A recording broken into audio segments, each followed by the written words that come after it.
just scared us?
For the next 35 minutes. So let's do this. Let's go check out some amazing animals also. I'm going to tell you guys all about the conservation work we're doing all around the world to help out endangered species. We have over 100 projects in over 35 different countries helping endangered species all around the world. I'll tell you a little bit about those projects. Also, I'll tell you how you can help out some of these endangered animals as well. Now, I am going to be pointing out a few areas for you guys to check out after the tour as well. There's some really cool things for you to see here at the zoo today, so I'm going to make sure to point out some different areas to check out after the tour. Now also, we're celebrating our 100th birthday here at the zoo. We've been open 100 years. We opened up in 1916. Dr. Harry White, of course, was the founder of the San Diego Zoo.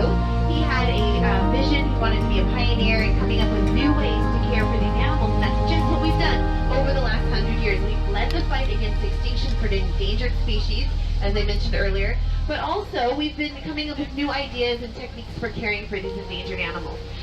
Here on the right, let me point this out, guys. This is called Treetops Way. If you guys go down this path, you're going to see monkeys, gorillas, orangutans, lots of cool animals, as well as a walk-through aviary that has over 200 birds. It's called Owen's Aviary. Speaking of birds, take a look at our beautiful Caribbean flamingos here on the right. Anybody know what makes them pink? Anyone know? The food they eat, the shrimp they eat, that's right. It's actually their food that makes them pink. So the ones that are a little bit lighter, those are the younger ones. It takes them about a full year to turn pink like the adults. Now over on the left, you'll see the exit. Just past that, we have the safari ride, the children's zoo, the reptile house, all kinds of cool things to do over there, especially if you guys have little ones with you. Well, we're going to head down into the Lost Forest, so please keep everything inside the bus for me. Arms and legs, children, cameras, cell phones, everything needs to stay in the bus. If you guys are upstairs, I have a camera. Kind of creepy, right? I can see everybody up there. Hello, I see you waving to me. If you guys need anything at all, just wave your arms or stomp your feet and I can assist you. Also, please keep your feet on the ground at all times. So we are heading down into the Lost Forest here. Lots of beautiful trees and plants. A lot of the plants that we grow here at the zoo are also endangered. We have over 6,000 types of plants here, so we're also a botanical garden. A lot of the things that we also grow here, we feature animals. We've got eucalyptus growing for the koalas. We've got banana trees for the gorillas. Lots of the food that we feature animals, we either grow at the zoo or all around different locations in San Diego. Now over here to the right, there's a path. That path will take you down to the tigers, hippos, and the very bottom of the path here, you'll find the Asian cat exhibit, and then if you keep going, you'll find the panda bears. So the pandas are one of the reasons why we're a world-renowned zoo. We've been very successful with breeding our panda bears. They are a little more shy, so we don't drive the bus by them. But if you guys get a chance to check them out today, I'll make sure I point out how to get there as well as we move forward. Take a look on the right, everyone. Let's see if we can find a tiger in here. You see one? We have a tiger. Let's look really closely. They're really good at hiding. Let's see. I think that they're not in view from the bus right now, so we're going to keep going. I think they're right around the corner. I see people pointing up there. So as hide around that corner, they'll poke their head out. But we've got 3 Malayan tigers that live here. 2 of them are 2 years old, and their mother Mek was brought to the zoo several years ago because of habitat loss. She lost her home in the forest, and she ended up moving right next door to a village in Malaysia, which is really dangerous. So they tranquilized her, brought her here to the zoo, and since she's been at the zoo, she's been very successful to our species survival program. Then they moved her to the Fresno Zoo, where she actually had another litter of babies over at the Fresno Zoo. So sometimes we'll move animals around for breeding purposes. We want to make sure we get a diversity of genes, so we'll move animals to different zoos to breed with their animals. And we keep track of where all of our animals come from. Let's look back there, see if we can find an okapi bushes. Oh yeah, I see one.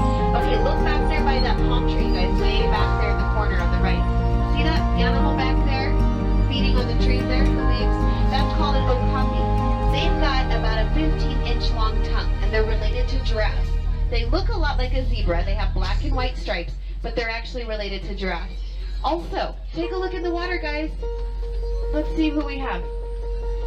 I think we have Otis out there. That's our big male. He's about 5,000 pounds. Our little baby that lives here, she's about 50 to 80 pounds. Well, when she first born, she's a lot bigger now, but she's almost 10 months old. Her name is Debbie.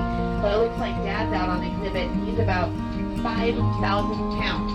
Now, those hippos don't swim, believe it or not. They just tiptoe along the bottom of the riverbed using their little legs, and they're also very buoyant as well. Also, they are one of the most dangerous animals of Africa. They're very cute looking. Hippos look very mellow and cute, but they're very dangerous. Up here on the right, we have one of our multi-species exhibits. So we've got spot-nosed monkeys, otters, women, even a little swamp monkey, a baby monkey here. So a lot of the animals that you see in here were either rescued or born right here. Some of them were part of the bush feed trade, and that is the illegal trading of animals for either consumption or the illegal pet trade. I see a little river otter rolling around on the dirt down there. Sometimes those river otters will roll around and spread oils all over. They have an oil gland at the base of their tail. Spread those oils all over their fur to keep their fur waterproof. Okay, up here on the right, you'll see our Asian cat exhibit, and if you keep going, you'll find our panda bears. And like I said earlier, it's part of the reason why we are a world-renowned zoo is because of our breeding success with those panda bears. We were the first zoo in North America to successfully breed pandas and have a cub live to adulthood. There's only about 1,700 of them left in the wild. Very sad. So luckily here at the zoo, we're able to breed those endangered species, protect habitats, and hopefully in the future, they will thrive out there in the wild again. Take a look up on the hill to the right. You'll see a big aviary. If you look closely, you might see an Andean condor up there. They are a very large scavenger bird. They have about a 12-foot wingspan. They're really cool birds. Here on the left, we have kangaroo bus stop 2. If you guys are going to ride that kangaroo bus today, here's one of the stops on the left. Just wait at one of those stops, and the buses come every 15 minutes. You guys can hop on and off at any stop as long as you have that stamp on your head. So that's a really good way to get around the zoo and see all of the animals and exhibits in one day. Has anybody been up to the safari park yet? Nope, not yet? Okay, well, it's only about 35 miles north of here, and on the left, as we make our way up the hill, we're going to pass by the 163 freeway. That is the freeway that you take to get to the safari park. You just go north, about 35 miles, and you'll be up at the safari park. We have cool things going on there. There's zip lining, a hot air balloon run, a cheetah run, where you can see those cheetahs sprint up to 70 miles an hour. All of that happens at the safari park. Go up to Escondido, and this is a good time to do it before summer. It gets really warm up there in the summer, so springtime is a really great time to go visit those animals. But here on the right, as we round the corner, look and see if you guys can find any zebra. We have 3 males in here, and each one of them has their own unique stripe, just like a fingerprint, and also a great form of camouflage. When they're moving really quickly in a large group, it's hard for those predators to pick out a target with those stripes. It almost blurs their predator's vision. Look here to your right. You see one back there? There's one right there on the right-hand side. Also, those zebras almost disappear in the moonlight with those stripes. Okay, here on the left-hand side, we have our polar bear plunge exhibit. We have 3 polar bears, Arctic foxes, and reindeer.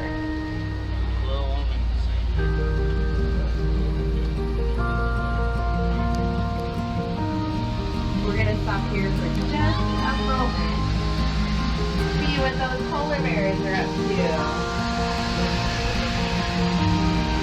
Oh, check it out, you guys. On the left, two of our polar bears are up and eating. Awesome time to view them. They're right here in front of us. So everybody look to your left. You'll see those polar bears here.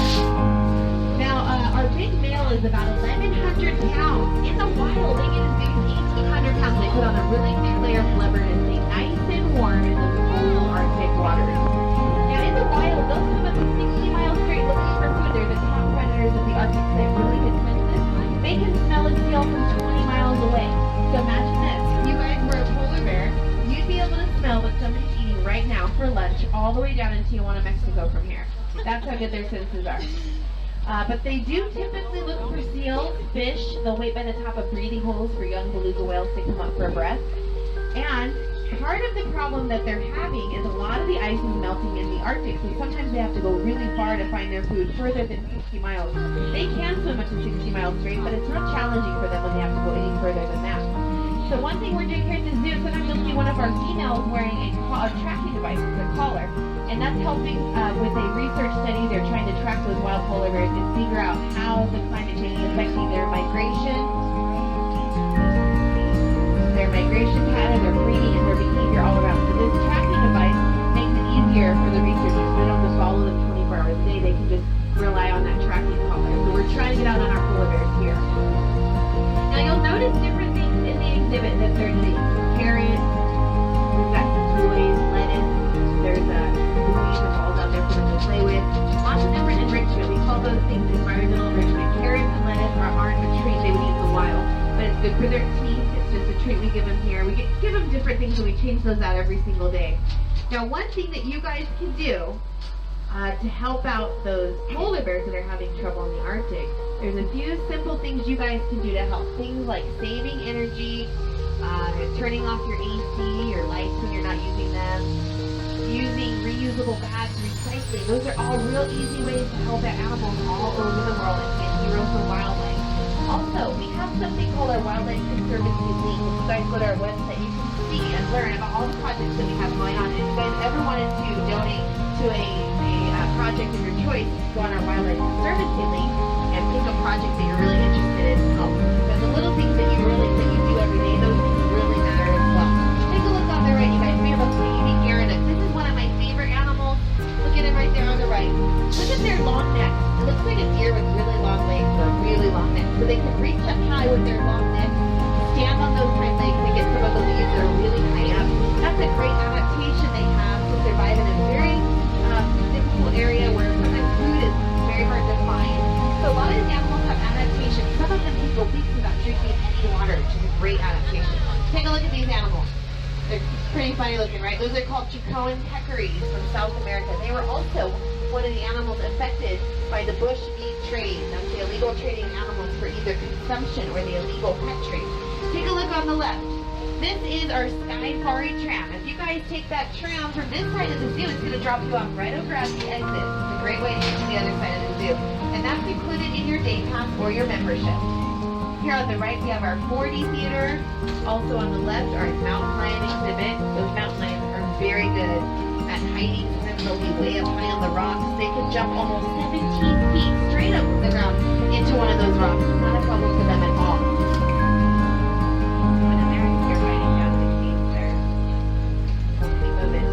A male and female that live here. And they actually have over 40 different names in the English dictionary. Puma, cougar, mountain lion, those are all different names for the same animal. They have the widest range of any land mammals. So they're found all the way up in northern Canada, all the way down through South America. Now as we move forward, on your right you guys are going to see or smell some of these animals. They're called maned wolves. And they do something called scent marking to mark their territory. So as we move forward and you start to smell that skunky scent, that is the scent gland of the maned wolf. Oh, I'm smelling it now. They do that to mark their territory. We have two females here. They're from Brazil. And they're not actually wolves at all. Their name is quite deceiving. They do not hunt in packs like wolves do. They're solitary animals. Now take a look here on the left, you guys. This is another one of our kangaroo bus stops. If you guys are going to ride that kangaroo bus today, you can hop on and off here at this stop too. And then on my right, we have the entrance to Elephant Odyssey. Back in 1923 is when we acquired our first two elephants. Their names were Queenie and Empress. Dr. Harry Weathersworth, the founder of the zoo, he went downtown to the train station to go pick them up. And when he got there, he realized there was no transportation to get the elephants from downtown San Diego back to the zoo. So what do you guys think he did? He rode them. They were circus elephants before they came to the zoo, so he whispered in the ear of the keeper that he's with, have you ever ridden an elephant? They jumped on their backs and rode all the way from downtown over the Cabrillo Bridge all the way to the zoo. You guys imagine that? You look out your car window, you see an elephant walking by. Take a look on the right. We've got a lion doing what they do most of the day, lying around. They sleep about 20 hours a day. Yeah, they've got to save a lot of energy for the big hunt because they are the top predators. The female's the one that you guys see laying back there on the rock. And in the wild, the females do about 90% of the hunting. They're quicker on their feet, they're more agile than the male. All around, they're a better hunter. The male also has a very important job. He's got to protect the territory, take care of the babies, and of course, breed with the females. Tough life, right? So sometimes, when I'm in the parking lot, I can hear a male lion roaring all the way to the parking lot. You can hear them roar from 3 miles away.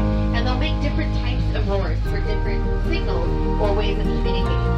Let's look on the right, guys. Oh, awesome. Take a look. We've got one of our jaguars out. I think that's baby. His name is Hilario, only about a year old. So we have mom and baby that live here. And I don't know what you guys think. Take a look at that beautiful fur.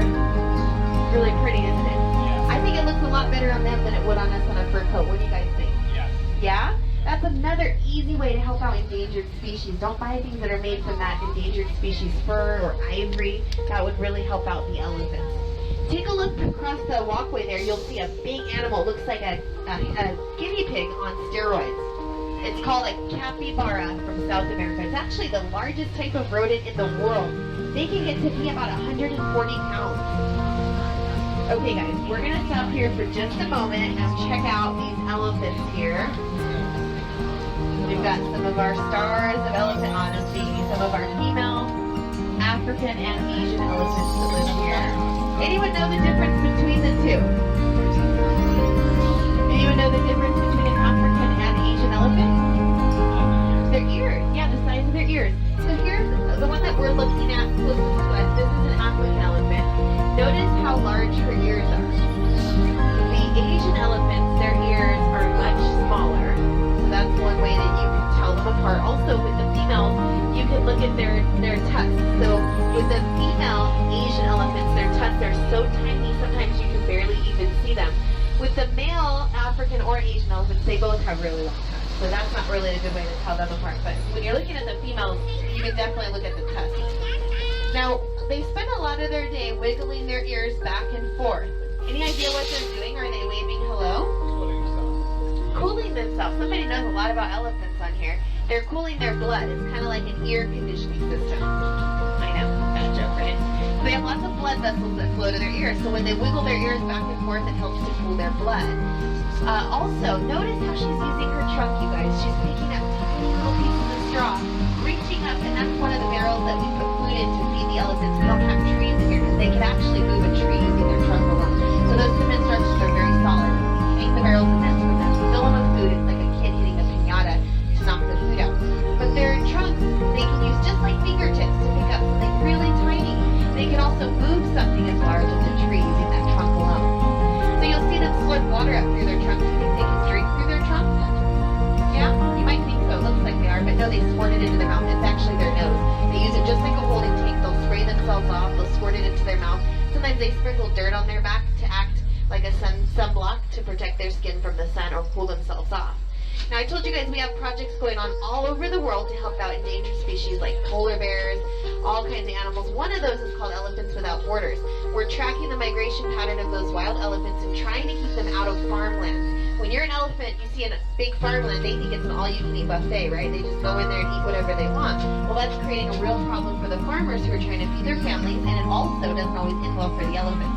So one thing we've tried is planting a certain chili pepper along the outside of those farmlands, and that seems to deter the elephants because they don't really like the way those taste. So there's different things that we're trying. Once again, that project is called Elephants Without Borders. Now, if you look in the exhibit, you'll notice one thing, one very obvious thing: elephant poo everywhere. Each one of these elephants produces about 300 pounds of poo a day. Can you imagine cleaning up all that waste? Well, here at the zoo, we like to reuse. So if you guys go to our gift shop, by Elephant Odyssey, you can buy paper made from elephant poo. It's going fast. You can make your way over here. And all the proceeds from anything you guys buy today goes back to our projects like Elephants Without Borders. So we're a non-profit, so anything you guys buy today goes towards a really good cause. So thank you guys so much, even for just coming into the zoo. By you guys coming in here today, you're helping out with so many projects, and we appreciate your support. We couldn't do any of this without you, especially those of you that are members. So let's keep going and see what kind of animals we have up ahead. I know we have more elephants here. Let's see what they're up to.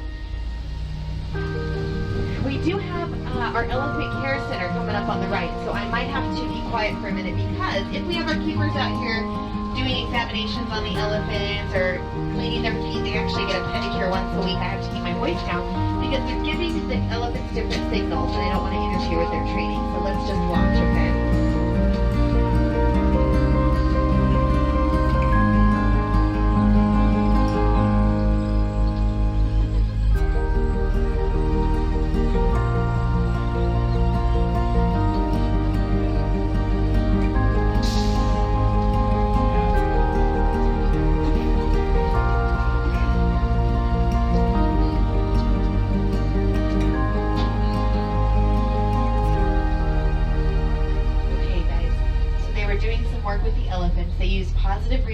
Or rewards when they're asking them in here. We want to make this place rewarding for them because that's where our vets really need them to come if they're not looking so good, or if they need to do examine their mouth or their trunk or any body part. So we want to make it real reinforcing for them to come in here and let us examine them. Take a look at this big bird, you guys. This is called a secretary bird, although they prefer the title administrative assistant. We've got two in here, a male and female. Look at the size of their long legs. They use those long legs to stomp on their prey. One of their favorite things to eat are snakes and reptiles. They also really enjoy rodents, bugs, but they've got really thick skin on their legs that helps protect them from snake bites. Let's see what we've got up here. Oh, you guys, our largest elephant is out. First, we've got one of our females here. This is an Asian elephant. Take a look at her little ears. She's pulling herself off. But of course, we've got our big male up here. This is our largest elephant. He's about 50 years old, and he is about 11 to 12,000 pounds. Take a look. Is he an Asian or African elephant? Look at his ears. He's an Asian elephant. Look at the size of his tusks. In the wild, they'll use those tusks to dig watering holes, pick the bark off of trees, or even protect the herd. Has anybody here ever read The Elephant Whisperer? It's a really good book. If you guys like elephants and you like reading, that's one of my favorite books. It talks about this man who moved to Africa and took over a sanctuary for this wild group of elephants, and they were getting into trouble. They were really good at escaping the sanctuary, and that was a problem because of poachers. So he worked really hard. He devoted his life to keeping these elephants in the sanctuary and protected, and he actually formed a really strong bond with the elephants, and he tells some really cool stories. Even though they remained wild, they had this really great respect for one another. It's a really cool story. It's called The Elephant Whisperer. Now over here, there's a restaurant back there. You'll see those big umbrellas. If you guys want to come see Ranjapur, hang out with him a little bit longer, have lunch, this is one of my favorite restaurants. It's called Sabertooth Grill. It's all locally sourced food. Everything's really fresh there. And up on the right, we have, let's see if we have any camels. They must all be hiding. Keep going. Oh, there's one up back along the fence line there. Anyone know what those camels store in their humps? Not water. Fat. They store fat in there. They could go almost a whole month without eating anything at all, and weeks without drinking any water. Okay, you guys, up ahead on the right, we have one of my favorite exhibits here at the zoo. It tells you what we're all about, and that's leading the fight against extinction for endangered species all around the world. Sometimes those animals are right here in our very own backyard.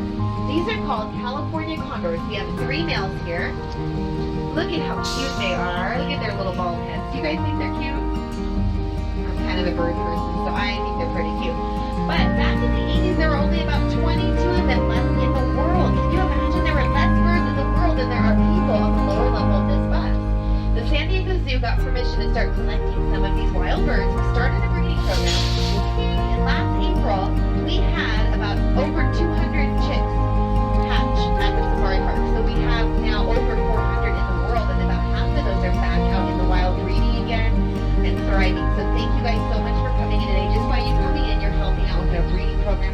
coyotes, condors, or animals all around the world now. He's about 17 feet tall. He's taller than this bus.